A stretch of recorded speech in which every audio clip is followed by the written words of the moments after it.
काटा, क्योंकि गुरु जी का एड्रेस तो हमें पता है, लेकिन हमने सोचा राम कुमार प्रमुख जी को क्यों परेशान करें।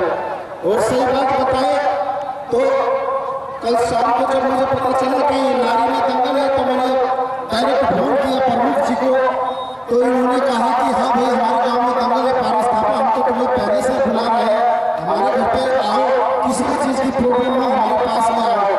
भाई साहब कल शाम को ही हमने भरपेट खाना खाया उनके घर पे राम कुमार प्रमुख जी को। इतनी जितना पैसा हम कमाते हैं दंगल में सारा खर्च हमारे भाई का हो जाता है, और हम ये सोच रहे हैं घर जाने में थोड़ा शर्माना है क्योंकि माँ बाप मर रहे हैं। हम सोचते हैं कि जब तक हमारा भाई का हाथ जब इसका हाथ टूटेगा तो टूट जाए, भिखारी की तरफ से बैठ जाए, ठीक हो जाएगा। मुश्किल लगेगा।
बीच में